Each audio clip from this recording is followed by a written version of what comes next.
ಒಂದು ತುಂಬಾ ದೊಡ್ಡ ಕಾಡಿತ್ತು. ಅಲ್ಲಿ ಎಲ್ಲ ಪ್ರಾಣಿಗಳು, ಆನೆ, ಕುದುರೆ, ಜಿಂಕೆ, ನರಿ, ಎಲ್ಲ ಪ್ರಾಣಿಗಳು ಕೂಡ ಖುಷಿ ಖುಷಿಯಿಂದ ಜೊತೆಯಲ್ಲೇ ಇರ್ತಾ ಇದ್ವು. ಇದೇ ಕಾಡಿನಲ್ಲೇ ಒಂದು ಬುದ್ಧಿವಂತ ಮೊಲ ಕೂಡ ಇರ್ತಿತ್ತು. ಒಂದು ಸಲ ಮೊಲದ ಗೂಡಿನ ಹತ್ರ ಒಂದು ದೊಡ್ಡ ಮರದ ಕೊಂಬೆ ಬಿದ್ದಿತ್ತು. ಅದು ಯೋಚಿಸೋದಕ್ಕೆ ಶುರು ಮಾಡ್ತು, ಈ ಕೊಂಬೆಯನ್ನ ಹೇಗ್ ದೂರ ಸರಿಸೋದು ಅಂತ. ಆಗ ಅದಕ್ಕೆ ಆ ಆನೆ ಕಣ್ಣಿಗೆ ಬಿತ್ತು. ಮೊಲ ಆ ಆನೆ ಹತ್ರ ಹೋಯ್ತು. ಏನ್ ಆನೆಗರು, ನಿನಗೆ ಭಾರಿ ಶಕ್ತಿ ಐತೆ ಅಂತ ಕೇಳ್ಪಟ್ಟೆ. ಹೌದು. ನನಗಿಂತ ಜಾಸ್ತಿ ಏನಿಲ್ಲ ಬಿಡು. ನಿನಗನ್ಸುತ್ತಾ ನೀನ್ ನನಗಿಂತ ಜಾಸ್ತಿ ಶಕ್ತಿಶಾಲಿ ಅಂತ? ನಿಂಗ್ ನಂಬಿಕೆ ಬರ್ತಾ ಇಲ್ವಾ? ನಡಿಯಂಗಾದ್ರೆ ಒಂದು ಕ್ಯಾಮೆ ಮಾಡೋಣ. ನೀನು ಈ ಮರವ ತೆಗೆದು ಪಕ್ಕದಾಗಿಡು, ಆಮೇಲೆ ನಾನು ಆ ಮರ ತೆಗೆದು ವಾಪಸ್ ಸಾಲಿಗೆ ಇಡ್ತೀನಿ. ಸರಿ. ಆನೆ ತುಂಬಾ ಸುಲಭವಾಗಿ ಆ ಕೊಂಬೆಯನ್ನ ಸರಿಸ್ಬಿಡ್ತು. ಮತ್ತಾಮೇಲೆ ಈಗ ನಿನ್ನ ಸರ್ದಿ. ಆಹಾ, ಈಗ ನಾನ್ ತೆಗಿತೀನಿ. ಮೊಲ ಕೊಂಬೆಯನ್ನು ಎತ್ತುವಂತಹ ನಾಟಕ ಮಾಡ್ತು.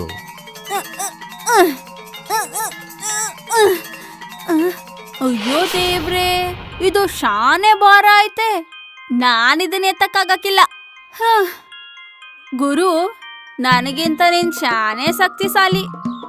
ಮೊಲ ತನ್ನನ್ನ ಹೊಗಳಿದ್ದನ್ನ ಕೇಳಿ ಆನೆ ತುಂಬಾ ಖುಷಿಯಾಯ್ತು. ಮತ್ತೆ ಮೊಲ ಕೂಡ, ಯಾಕಂದ್ರೆ ಯಾವುದೇ ಕಷ್ಟ ಪಡದೆ ತನ್ನ ಕೆಲಸವನ್ನ ಸಾಧಿಸ್ಕೊಂಡ್ಬಿಟ್ಟಿತ್ತು. ಒಂದು ದಿನದ ಮಾತು. ಆ ಕಾಡಿಗೆ ಒಂದು ಕ್ರೂರ ಸಿಂಹ ಬಂತು. ಕಾಡ್ನಲ್ಲಿರುವಂತಹ ಎಲ್ಲ ಪ್ರಾಣಿಗಳನ್ನ ನೋಡಿ ಅದು ಖುಷಿಯಾಯಿತು.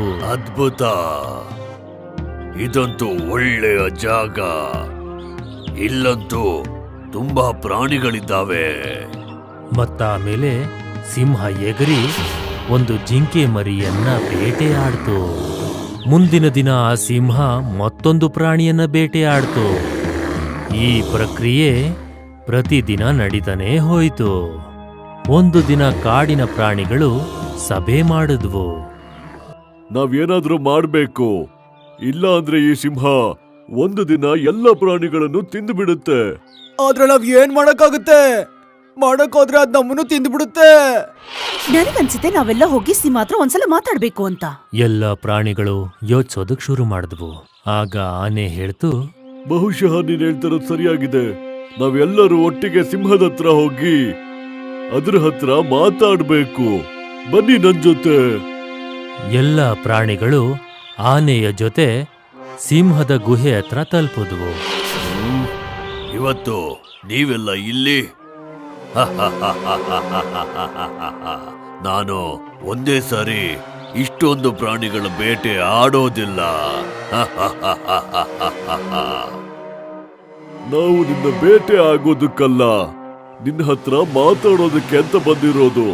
ಮಾತಾಡಕ್ಕ? ಏನ್ ಮಾತು? ಅದು ನೀನು ದಿನ ಎಲ್ಲ ಪ್ರಾಣಿಗಳನ್ನ ತಿಂತಾ ಇದೆಯಲ್ಲ, ಅದ್ರ ಬಗ್ಗೆ. ನಾನು ಸಿಂಹ, ಬೇಟೆ ಅಂತೂ ಆಡೇ ಆಡ್ತೀನಿ.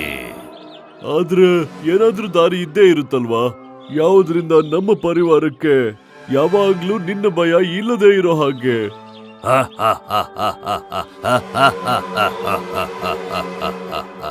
ನಾನ್ ಹೇಳೋದು ಏನು ಅಂತಂದ್ರೆ, ನಾವು ಕಾಡ್ಗೆ ದಿನ ಒಂದೊಂದ್ ಪ್ರಾಣಿನ ಕಳಿಸ್ತೀವಿ. ಅದ್ರ ಬದ್ಲಿಗೆ ನೀನು ಬೇಟೆ ಆಡೋದನ್ನ ನಿಲ್ಲಿಸ್ಬಿಡು.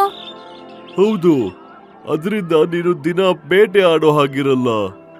ಬೇಟೆನೆ ಆಡದೆ ಇರೋ ಹಾಗೆ ಊಟನ.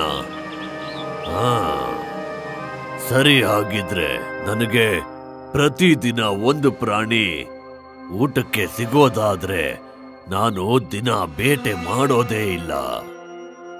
ಆದ್ರೆ ನನ್ನ ಬೇಟೆ ದಿನ ನನ್ನ ಗುಹೆ ಒಳಗಡೆ ಬಂದಿಲ್ಲ ಅಂದ್ರೆ ಆಗ ನನಗಿಂತ ಕೆಟ್ಟೋನು ಬೇರೆ ಯಾರು ಇರೋದಿಲ್ಲ.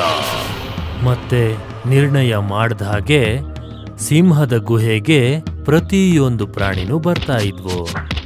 ಮತ್ತೆ ಸಿಂಹ ಅದನ್ನ ತಿಂದು ಖುಷಿಯಾಗಿರ್ತಿತ್ತು.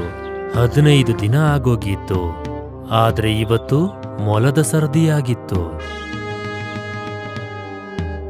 ಮೊಲ ತನ್ನ ಮನೆಯಿಂದ ಹೊರಗಡೆ ಬಂತು. ಒಂದಷ್ಟು ಪ್ರಾಣಿಗಳು ತನ್ನ ಮನೆ ಹತ್ರ ಕೊನೆ ಬಾರಿ ಅದನ್ನ ಭೇಟಿಯಾಗೋದಕ್ ಬಂದಿದ್ವು. ಸಹೋದರ, ಇವತ್ತು ನಿನಗೆ ಕೊನೆಯ ದಿನ. ಏನ್ ಗುರು ನೀವು, ನಿಮಗನ್ಸತ್ತಾ ಆ ಸಿಂಹ ನನ್ನನ್ನ ತಿಂದಾಕತ್ತೆ ಅಂತ? ಆದ್ರೆ ನೀನು ಹೇಗೆ ಸಂರಕ್ಷಿಸ್ಕೋತ್ಯಾ? ಅದು ನನಗೂ ಗೊತ್ತಿಲ್ಲ, ಆದ್ರೆ ಇವತ್ತಂತೂ ಆ ಸಿಂಹ ನನ್ನನ್ನ ತಿನ್ನಕ್ಕಿಲ್ಲ. ಮೊಲ ಅಲ್ಲಿಂದ ಹೊರಟು ಹೋಯ್ತು. ನಿಮಗೆಲ್ಲ ಅನ್ಸುತ್ತಾ ಇವನು ವಾಪಸ್ ಬರ್ತಾನೆ ಅಂತ? ನನಗೇನು ಅನ್ನಿಸ್ತಾ ಇಲ್ಲ. ಆದ್ರೆ ಈ ಮೊಲ ತುಂಬಾ ಬುದ್ಧಿಶಾಲಿ, ಹೇಳೋಕ್ಕಾಗಲ್ಲ. ಅಯ್ಯೋ ಸ್ವಲ್ಪ ಇರಿ, ಕಾದು ನೋಡಿದ್ರಾಯ್ತು. ಮೊಲ ಗುಹೆ ಹತ್ರ ತಲುಪ್ಬಿಡ್ತು. ಆದ್ರದು ಯೋಚಿಸೋದಕ್ ಶುರು ಮಾಡ್ತು. ನಾನೇನೋ ಹೇಳ್ಬಿಟ್ ಬಂದೆ, ಆದ್ರೆ ನಾನಿವಾಗ ಆ ಸಿಂಹನಿಂದ ಹೆಂಗಪ್ಪ ಬಚಾವಾಗ್ಲಿ? ಮೊಲಕ್ಕೆ ಏನೂ ಯೋಚಿಸೋದಕ್ಕಾಗ್ಲಿಲ್ಲ. ಮತ್ತದು ಆರಾಮಾಗಿ ಹೋಗ್ತಾ ಇತ್ತು. ಆದ್ರೆ ಇಲ್ಲಿ ಸಿಂಹ ತನ್ನ ಊಟಕ್ಕಾಗಿ ಕಾಯ್ತಾ ಇತ್ತು.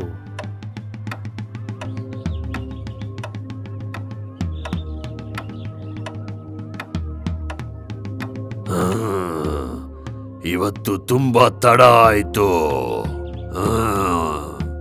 ಸಿಂಹದ ಹಸಿವು ಜಾಸ್ತಿ ಆಗ್ತಾ ಇತ್ತು.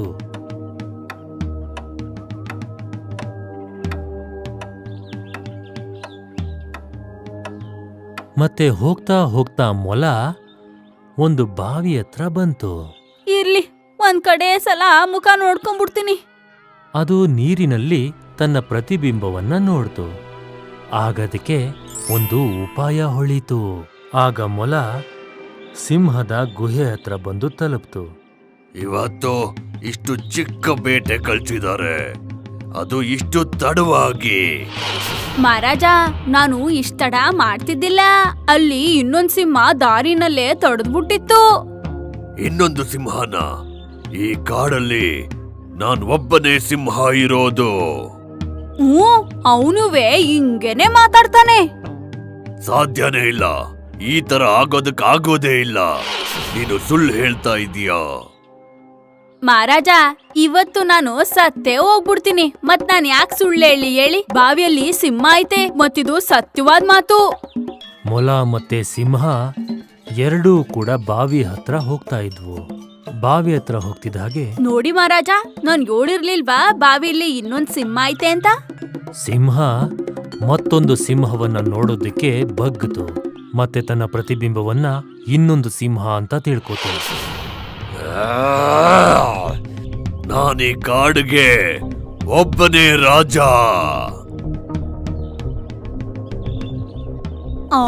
ಅವನು ಅದನ್ನೇ ಹೇಳ್ತವನೆ. ಸಿಂಹ ಮತ್ತೆ ಕೋಪ ಮಾಡ್ಕೋತು. ನಾನಿವತ್ತು ನಿನ್ನ ಬಿಡೋದಿಲ್ಲ. ಹಾಗಂತ ಹೇಳಿ ಸಿಂಹ ನೀರಿನಲ್ಲಿ ಎದುರು ಬಿಡ್ತು. ಬಾವಿ ತುಂಬಾ ಆಳವಾಗಿತ್ತು. ಅದರಿಂದ ಸಿಂಹ ಮುಳುಗೋಯ್ತು. ಮತ್ತೆ ಮೊಲ ಸಿಂಹ ಮುಳುಗ್ತಾ ಇರೋದನ್ನ ನೋಡಿ, ಸಾಕತ್ತ, ಈಗ ಹೋಗು, ಹೆದರ್ಸಿದ್ ಸಾಕು ಪ್ರಾಣಿಗಳನ್ನ. ಕಾಪಾಡಿ, ಕಾಪಾಡಿ, ನನ್ನ ಕಾಪಾಡಿ, ನನ್ನ ಕಾಪಾಡಿ. ಸಿಂಹ ನೀರಿನಲ್ಲಿ ಮುಳುಗಿ ಸತ್ತೋಯ್ತು. ಮೊಲ ಮತ್ತೆ ಉಳಿದ ಪ್ರಾಣಿಗಳ ಜೀವ ಉಳಿತು. ಮೊಲ ತನ್ನ ಬುದ್ಧಿಶಕ್ತಿಯಿಂದ ಕ್ರೂರವಾಗಿರುವಂತಹ ಸಿಂಹವನ್ನ ಸೋಲಿಸ್ಬಿಡ್ತು. ಅದಕ್ಕೆ ಹೇಳೋದು, ಶಕ್ತಿಗಿಂತ ಜಾಸ್ತಿ ಯುಕ್ತಿಯನ್ನ ಬಳಸಬೇಕು ಅಂತ. ಬುದ್ಧಿವಂತಿಕೆ ಶಕ್ತಿಗಿಂತ ದೊಡ್ಡದು.